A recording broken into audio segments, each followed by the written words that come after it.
नमस्कार। एसएस सुला में आपका स्वागत है। मैं हूं शिव कुमार तिवारी। ये जो काम सुजानगढ़ में चल रहा है, ये सुजानगढ़ के लिए बड़ी आवश्यकता थी, क्योंकि ये सुजानगढ़ छापर रोड पर जो रेल पटरी बनी है, उसके ऊपर से और भी बना जा रहा है, आरओबी बनाया जा रहा है और इसमें बहुत सारी अड़चनें भी आ रही है।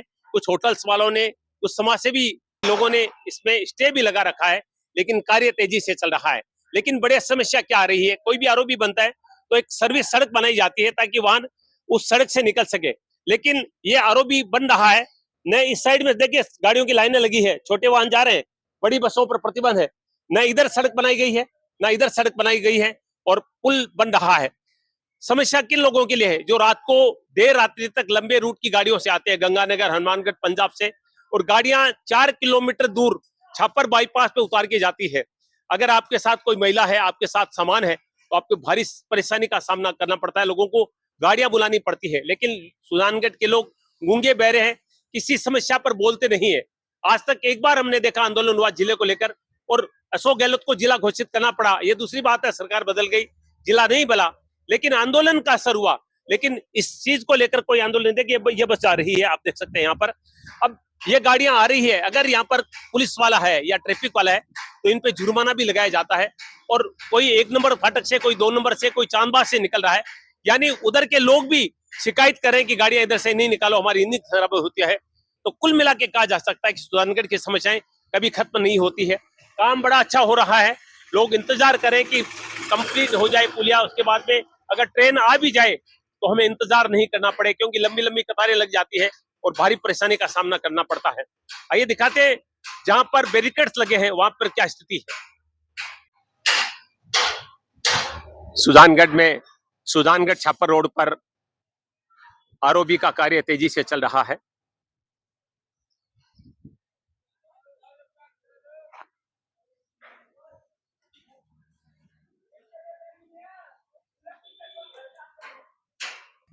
ये देखिए वाहन घूमते हुए, भड़कते हुए इधर उधर से निकलते हैं और देखिए स्थिति क्या है सड़क की, आप देख सकते हैं।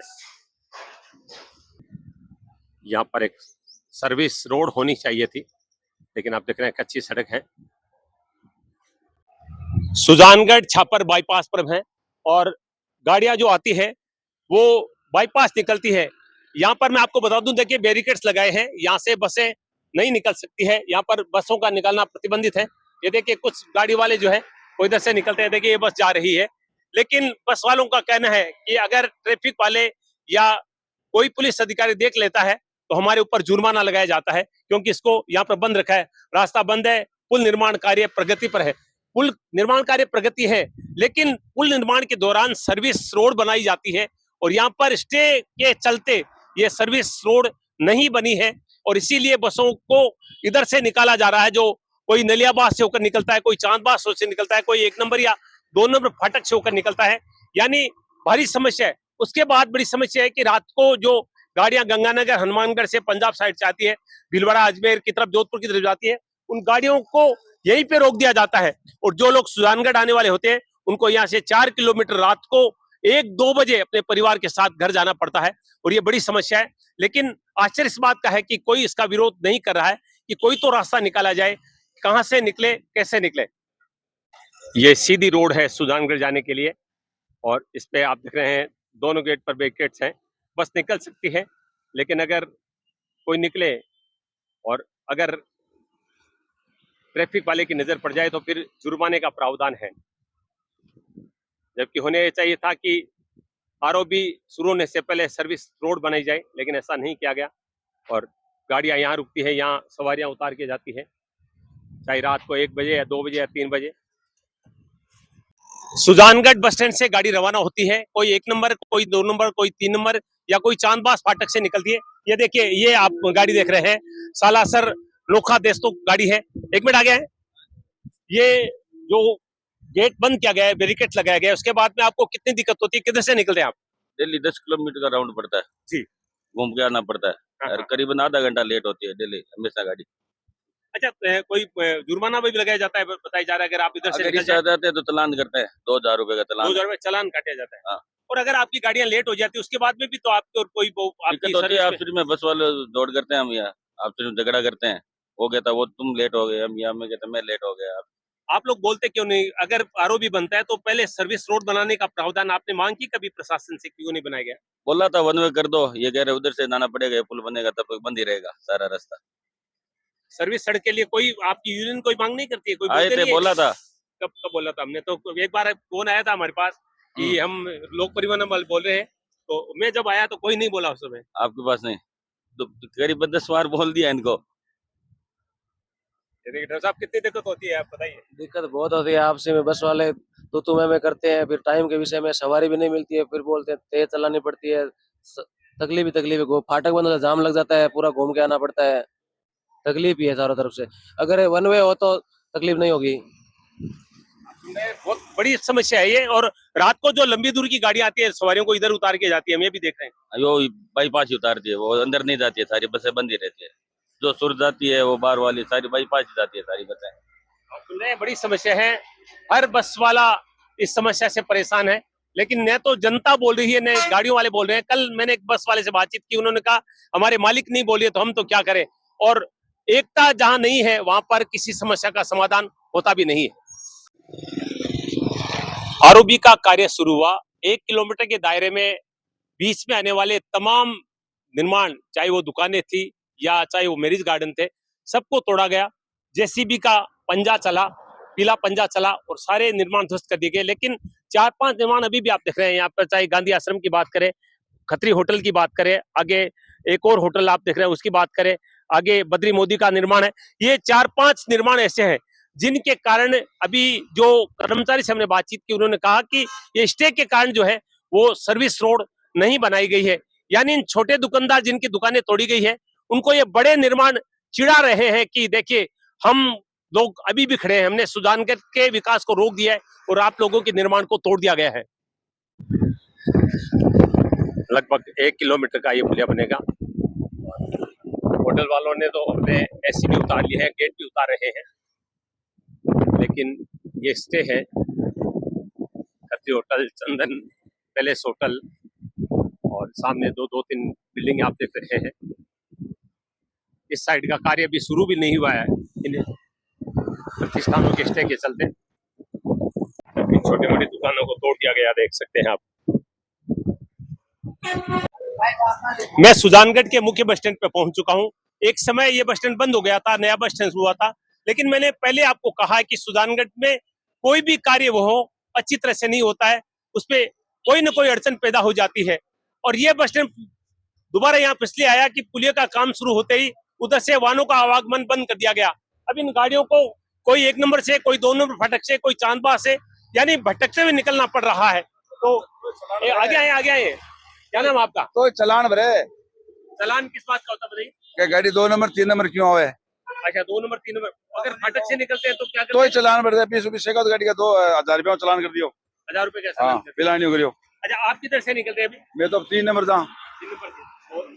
और कोई लोग चांदबाग से जा रहे हैं। हाँ, कई चांद पास जावे। और लोगों कुछ गाड़ी वालों ने बताया कि लोग भी विरोध करते हैं उधर से आप निकलते हैं। सही है, करे लोग सकला विरोध करे, विरोध कहीं पड़ता कहीं मारो। क्या बनता है कोई चीज को? दादन दो, दादन दो। देखिए, ये कमेंट की बात हुई तो वो भाग गए, पास में नहीं आए। समस्या यही तो है कि लोग बोलते नहीं है। अभी वो जो पारिक जी है वो मैं उनको ढूंढ रहा हूँ जो इन बसों का ऑपरेट करते हैं। टाइम से गाड़ियां चलती है, 1 मिनट का लेट होने पर आपको जुर्माना कितना होता है जो अगर गाड़ी लेट हो जाए आपका? तो मारेंगे। हाँ। मार तो अड्डा ले 100 रुपये ले ले, 200 ले ले, 1000 ले ले, जो टाइम अभी आप है पर मिनट का रुपया बेटा था। हाँ हाँ, इन गाड़ियों का फिक्स टाइम है। और इन मॉलों में जब ट्रेन आती है, फाटक बंद होती है या गाड़ियों का जाम लग जाता है तो इनको बड़ा जुर्माना भी चुकाना पड़ता है। डूंगरगढ़ बीकानेर रूट की सबसे ज्यादा गाड़ियां चलती है और रूट पर नियम है, गाड़ी 1 मिनट भी लेट नहीं होती है। तय वक्त पर पारिक जी विसल बजा देते हैं, गाड़ी को निकलना पड़ता है। पारिक जी, कितनी बड़ी समस्याएं आ रही है इस आरओबी का जो सर्विस रोड नहीं बना है उसके कारण? सबसे बड़ी समस्या ये है कि इन्होंने सर्विस रोड नहीं बनाई, गाड़ियों को तंग कर रहे हैं। इधर जाते हैं तो इधर भेज देते हैं, इधर जाते हैं तो रेलवे 5 नंबर गेट भेजते हैं। 5 नंबर गेट पे जाते हैं तो क्या नहीं रहा मर इनको ले जाओ, नहीं जाएंगे यहाँ से। अरे तो दिक्कत क्या है? था लोग पूछा है कोई कहे एसडीएम साहब का आदेश है, कोई कहे सीआई साहब का आदेश है, मानतो मैं तो कहेंगे हम मजबूर हाँ। तो ये गाड़ियों वालों ने कोई आंदोलन क्यों नहीं किया? इतनी बड़ी परेशानी है, हजारों का जुर्माना भी लग रहा है, तो कोई विरोध प्रदर्शन क्यों नहीं हो रहा है? जो मोटर मालिक यहाँ के है नहीं, वो कोई बीकानेर का है, कोई रतन का, कोई सरदार शहर का है, एक जगह आ नहीं रहे। सुजानगढ़ का मोटर मालिक कोई है नहीं, गाड़ियाँ सारी बाहर की है, बीकानेर वाली और जयपुर ये सब उनको कंडक्टर और जो ड्राइवर ही चलाते हैं। सब कंडक्टर ड्राइवर ही चलाते हैं बेचारे। 95% स्टाफ भी चलता है, 5% स्टाफ मोटर मालिक चलते हैं। आप बाकी कौन से रोड पे चलते हैं? सुजानगढ़ नागौर तो बताइए क्या क्या परेशानी हो रही है इस आरोपी के कारण? पूरी परेशानी है सर, पूरी परेशानी न, एक एक घंटा जाम लग जाता है, गाड़ियां फंस जाती है, लेट हो जाते हैं, नंबर फेल हो जाते हैं। आपको ये तो पता है कि आरोपी बनता है तो सर्विस रोड पहले बनाई जाती है। आप पहले सर्विस रोड पहले बनाई जाती है। हाँ, जब भी मैं नागौर चलता हूँ, जोधपुर में चला हूँ, बीकानेर, जहाँ भी सर्विस रोड पहले बनती है, आरोपी बाद में बनता है।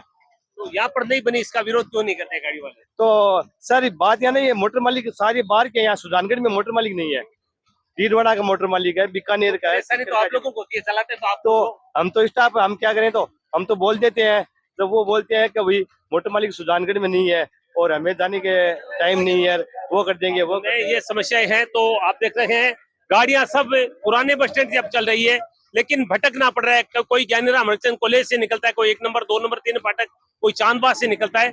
यानी सुजानगढ़ की समस्याएं खत्म होने का नाम नहीं ले रही है, लेकिन बोलने वाला नहीं है, न कोई सुनता है न बोलता है। यानी गूंगे बहरों का शहर सुजानगढ़ को कहा जा सकता है। एसएन की टीम इस समय जय निवास पहुंच चुकी है, जहां पर हमारे साथ विधायक मनोज मेघवाल जी हैं। हम उनसे बातचीत करेंगे। मनोज जी, आपके उपचुनाव के दौरान आरओबी का जो घोषणा हुई थी, आरओबी का कार्य चल रहा है, अच्छा चल रहा है, लेकिन कोई भी आरओबी बनने से पहले सर्विस रोड बनाई जाती है। यहाँ पर न कोई सर्विस रोड है, इसके अलावा बस स्टैंड से गाड़ियां निकल रही है, कोई 1 नंबर 2 नंबर 3 नंबर फाटक से जा रही है। सबसे बड़ी समस्या रात्रि में जो लंबी दूरी की गाड़ियां आती है, वो छापर बाईपास पे लोगों को उतार के जा रही है। महिलाएं, सामान साथ में होता है, भारी परेशानी लोगों को हो रही है। तो इसके संबंध में आपने कोई संज्ञान लिया कि ये मसला कैसे सुलझ सकता है? देखिए शिव जी, मैं आपको बताऊं कि आरओबी का निर्माण 2 साल पहले ही शुरू होके पूर्ण हो जाना चाहिए था, पर बहुत से कारण रहे और लगातार ये डिले रहा है। और अब काम जब शुरू हुआ है, तो उसमें कुछ आप परेशानियां बता रहे हो। तो जिसमें एक परेशानी आपने बताई है कि भी सर्विस लेन की, तो उसमें तकनीक रूप से देखूं तो कुछ स्टे की वजह से कुछ निर्माण कार्य अभी पड़े हैं, आपको ध्यान में होगा, और उस वजह से एक साइड का आरओबी भी अभी तक बन नहीं पाया है। एक साइड का काम चालू हो रहा है, पर एक साइड का अभी डिले है। तो सर्विस रोड छोड़ के अभी वो पुल के लिए भी पूरी जगह वो जब तक नहीं होगा, नहीं मिल रहा है। कुछ ये कारण है। दूसरा, जब आरओबी बना था तो ये तय हुआ था कि जो अशोक स्तंभ से लेकर छापर रोड का जो यातायात है उसको डाइवर्ट किया जाएगा। जो सालासर से आ रहा है उसको लोड से उधर से घुमा के बड़ी गाड़ियों को लेने की बात थी। जो छापर साइड से आ रहा है उसको शहर के बाईपास से लेकर अंदर लेने की बात थी। और साथ ये तय हुआ कि जो नो एंट्री है उसको बंद किया जाएगा और जो सुजानगढ़ी बाईस रोड है इससे ट्रैफिक को निकाला जाएगा।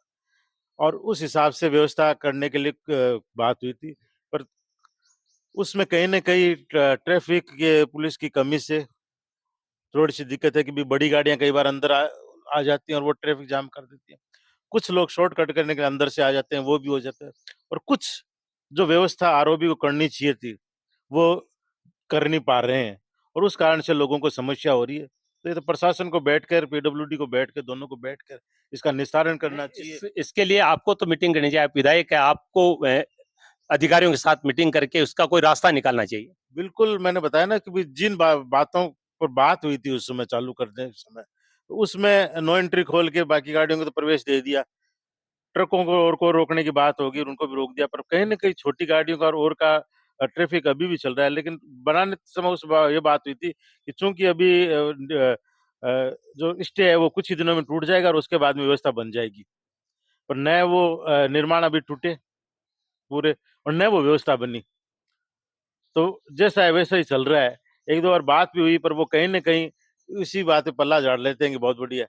पर अब कम से कम ट्रैफिक की पुलिस अगर थोड़ी-सी वहाँ 1 आधा लगा दे, तो व्यवस्था थोड़ी हो सकती है। और कुछ जो कंपनी उसको पाबंद करे, हमने कई बार कहा भी है कि इनको भी पाबंद करो, ये थोड़ी व्यवस्था करें क्योंकि इनका भी जिम्मेदारी होती है। गंभीरता के साथ अगर आप अधिकारियों से बातचीत करें, यूनियन से बातचीत करें, तो कोई स्थायी हल तो होना चाहिए ना, वरना ये कब तक चलेगा? क्योंकि स्टे के कारण कोई तय तो है नहीं कि ये कब तक निर्माण कार्य पूरा हो जाएगा। बात तो सही है, पर उस समय जो तय बात हुई थी कि भी हम अल्टरनेट रोड से निकालेंगे, इस रोड से एक बार ट्रैफिक बंद करेंगे, उस समय तो ये तय हुआ था।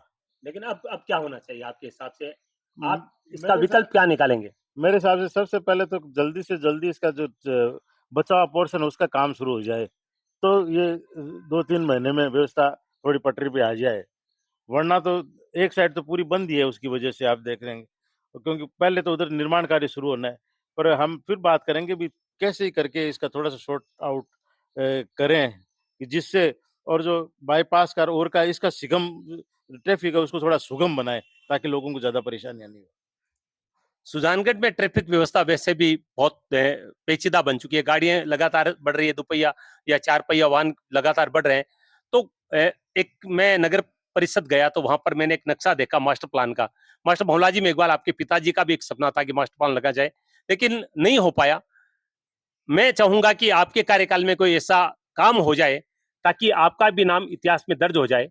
तो आप कोई ऐसी मीटिंग कर सकते हैं, व्यापारियों का, आम लोगों की मीटिंग हो, ताकि डीडवाना में जो कार्य हुआ है वो सुजानगढ़ में क्यों नहीं हो पा रहा है? देखिए, मास्टर प्लान बना हुआ है सुजानगढ़ का, हाँ, है, नक्शा भी पड़ा है। उस आधार पर पट्टे लगातार बन रहे हैं, बने भी हैं, नहीं तो बन ही नहीं पाते। हम्म।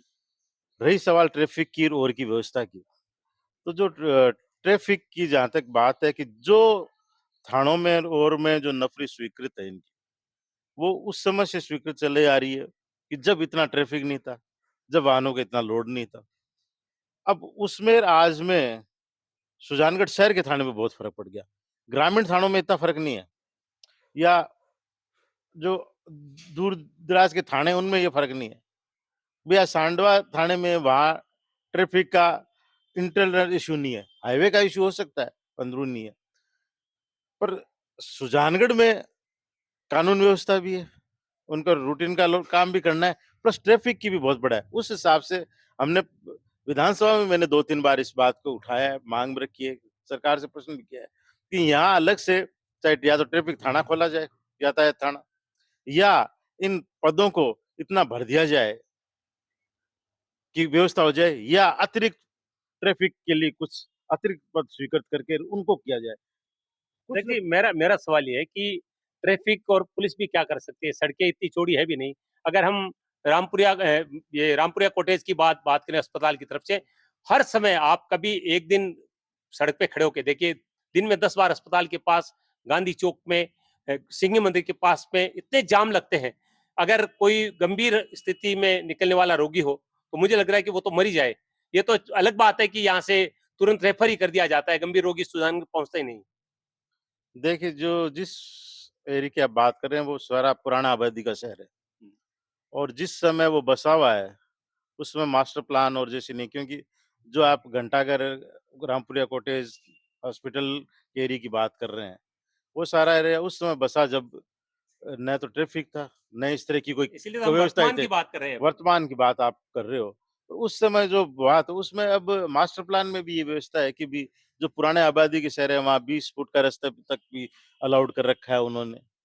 तो उस कारण से बहुत से होते हैं, और ये कुछ ऐसे निर्णय होते हैं कि जो इतने आसान नहीं है करने। बहुत सी जनप्रतिनिधियों को भी दिक्कत है, प्रशासन को भी दिक्कत है, क्योंकि जो निर्माण की ओर की बात करें, वो आज के निर्माण में वो 100-100 200 साल पहले के निर्माण है। मेरा सवाल यही तो है, हाँ। क्योंकि आप विधायक हैं, आप पूरे लाखों लोगों के प्रतिनिधि के रूप में हैं, तो आपको चाहिए कि एक ऐसी कोई मीटिंग हो, व्यापारिक संगठन भी शामिल हो, समाज सेवी लोग हो, प्रशासन को मिलकर इसका कोई राह निकालना चाहिए, ताकि कोई ऐसा काम हो जाए कि मनोज मेघवाल का नाम भी अमर हो जाए कि आपके विधायक काल में ऐसा कोई काम हुआ है। देखिए, खाली नाम की बात नहीं है, बात व्यवस्था की भी है, पर इस तरह की व्यवस्था में क्योंकि बहुत सी चीज़ें देखनी पड़ती है, बहुत से लोगों का रोज़गार से जुड़ा हुआ संबंध भी है, बहुत से लोगों का रहना भी जुड़ा हुआ है, और नहीं, जो रोजगार तो विधायक जी बढ़ेंगे अगर मास्टर प्लान लगेगा, सड़कें चौड़ी होगी तो रोजगार बढ़ना है, कम नहीं होने वाला है। कम तो नहीं होना, पर बहुत सी पेचीदगियाँ हैं, इतना आसान है नहीं,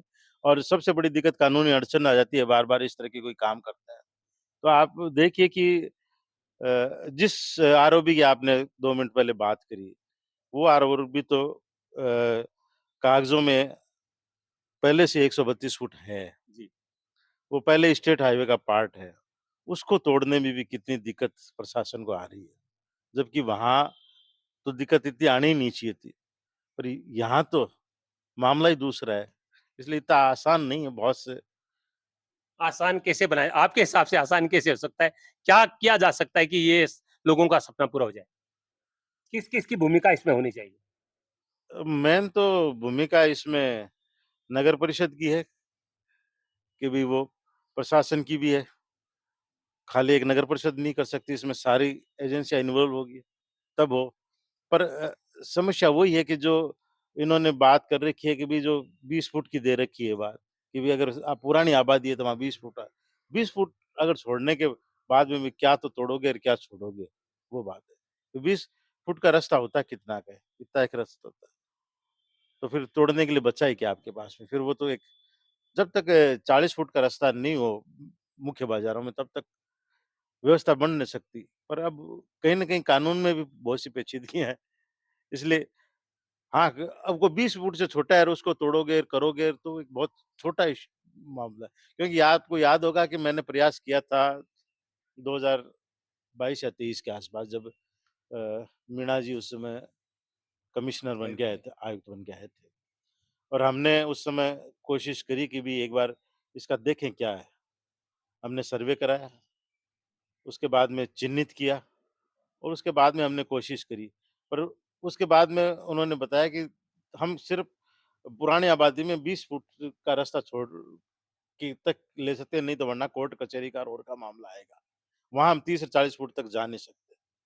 तो यूँ करके वो मामला हमने कहा कि करते हैं, कोशिश करते हैं, पर कहीं न कहीं उनका अचानक ट्रांसफ़र होने के बाद में फिर नए आयुक्त की कई दिन नियुक्ति नहीं और उसके बाद में चुनाव सर पे आने की वजह से चाहे कुछ भी कर लो, हम लोग पीछे हट गए थे उस समय और कर नहीं पाए और उसके बाद तो सरकार भी बदल गई और भी बदल गई। पर कहीं ऐसा मौका मिलेगा और कहीं ऐसे लगेगा कि अपन कर सकते हैं तो ज़रूर प्रयास रहेगा। बिल्कुल प्रयास करेंगे तो ज़रूर क्यों होगा। क्योंकि वो प्रयास हमारा सिर ही नहीं चढ़ जाएगा। हमने काफ़ी सर्वे करवाए थे, मार्किंग भी कराई ली थी, हमने कुछ एरिया चिन्हित भी किए और कोशिश भी करी, पर कहीं न कहीं हो सकता है वो उसी के चक्कर में वो उड़ गए, क्या हुआ और उसके बाद में चुनाव सर पे आने पे कह दो भई हम भी पीछे हट गए उसमें। अभी नहीं, कहने में कोई हाँ, हिचक नहीं बिल्कुल, है बिल्कुल, हिचक बिल्कुल। नहीं है, हाँ, क्योंकि एकदम मौके कहीं न पे कहीं इच्छा शक्ति की कमी आड़े आई हाँ, है। एकदम मौका फिर वो क्योंकि नया आयुक्त जब तक लगे तब तक चुनाव आ गए क्योंकि अगर वो थोड़ा-सा टाइम मिल जाता हमें 4-5 महीना हो सकता है कर ले, पर वो 3-4 महीने का गैप आ गया बीच में फिर नए आयुक्त हुए उन्होंने आने के बाद समझने की कोशिश करी और करी तब तक ये लगा कि अब तो 4-6 महीने ही बचे हैं, 6 महीने बचे हैं अब अपन चुनाव की आपने चर्चा ही कर दी है, तो हाल ही में आपने जब मीटिंग भी की है अपने पूरे कांग्रेस नेताओं के साथ, चुनाव में लगातार डिले हो रहा है। लोग नगर परिषद के पंचायतों के चुनाव का इंतजार कर रहे हैं। आपको क्या लग रहा है, कौन से कारण है, सरकार क्यों पल्ला झाड़ रही है चुनाव से?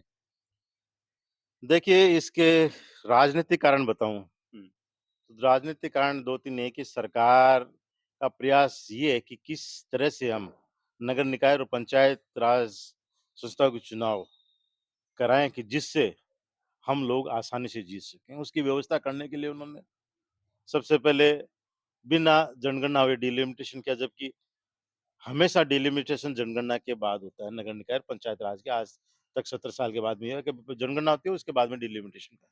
इन्होंने पुरानी जनसंख्या पर बिना जनसंख्या हुए डिलिमिटेशन कर और तोड़-फोड़ कर और इन्होंने कोशिश करी कि हम वार्ड बनाएँ। कहीं न कहीं ये लोग नगर निकाय में सफल भी हुए कि जिस तरह से नगर निकायों को इन्होंने वार्ड बनाए हैं, आप लोगों के सामने हैं, जनता के सामने हैं, क्या बताऊँ मैं। पंचायत राज के भी उन्होंने वार्डों को और बनाने की कोशिश की, पर इनमें पंचायत राज में इनकी 1-2 समस्याएँ आई। पहला कि भी आप एक गाँव के 2 टुकड़े नहीं कर सकते, वार्ड के तो आपने 2 टुकड़े, 3 टुकड़े कर दिए। दूसरा इन्होंने कि भी जो पहले से ही अगर सिंगल गाँव है तो उनको 2 और 3 गाँव अगर वो आबादी के हिसाब से नहीं बढ़ा सकते, जिस तरह से यहाँ तो 2-2 3-3 वार्ड को आपने जोड़ कर बना दिया। तो उस वजह से पंचायत राज में जितना ये करना चाहते थे और जो इनकी इच्छा शक्ति थी और जो इन्होंने सोच था कहीं न कहीं उस सोच के हिसाब से ये मुताबिक कर नहीं पाए और उस वजह से इन्होंने एक उस समय इसको टालने का प्रयास किया कि एक बार टालते हैं और इसका दूसरा उपाय क्या करें। फिर दूसरा उपाय उन्होंने कहा कि एसआईआर चालू होगी और एसआईआर के हिसाब से अब अपन कुछ इसमें करने की कोशिश करते हैं। वो उन्होंने प्रयास किया और उसमें यहाँ तक कि यहाँ तो सभापति का नाम भी उन्होंने काटने वाली सूची में भेज दिया और पूरे राजस्थान में इस तरह के प्रयास हुए। टाइप होके सूचियाँ आई हर विधानसभा में 20-30 हज़ार की लास्ट में। पर राजस्थान में हमारे प्रदेशाध्यक्ष जी और हमारी पूरी टीम इतनी सतर्क थी कि लगातार मॉनिटरिंग करते रहे, पीछा करते रहे, वॉच करते रहे और उस जो एसआईआर जो इन्होंने बंगाल में, बिहार में करने की कोशिश की, वो राजस्थान में सफल नहीं हुए। वहाँ तो क्या है कि एकदम चुनाव सर पे थे, उस समय इन्होंने कर दिया। यहाँ राजस्थान में चुनाव दूर है, वो चुनाव दूर है। तो मौका था, जो और कमियाँ रह गई वो भी सुधारने का हमारा मौका है और उस वजह से ये सफल नहीं हुए पाए उसमें भी एसआईआर में। जो ये सोचा था, जिस हिसाब से हम तोड़-फोड़ कर देंगे मतलब तो सच में वो नहीं कर पाए। और उसके बाद में जब उसमें भी ये सफल नहीं हुए, तो फिर उन्होंने एक और रास्ता निकाला कि हम इस एसआईआर वाली वोटर लिस्ट से चुनाव ही नहीं कराएँगे। फिर हमारा उद्देश्य तो खत्म हो गया अब, जिस उद्देश्य के लिए कराए थे। फिर उन्होंने एक नया पैंतरा लाया कि हम पुरानी जो वोटर लिस्ट है, पुरानी 2021 की वोटर लिस्ट, उस वोटर लिस्ट से अब चुनाव कराएँगे।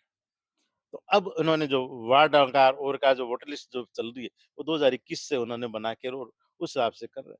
तो ये नई-नई कोशिश कर रहे हैं कि भई हम किस तरह से सरकारी मशीनरी का उपयोग करें, किस तरह से नियम कायदे से परे जाकर हम ऐसी व्यवस्था कर लें कि हम चुनाव जीतें और उस व्यवस्था बनाने के लिए लगातार डिले कर रहे हैं अपनी तरफ से। पर जनता बहुत सजग है, सचेत है, बहुत जागरूक है, बहुत समझदार है।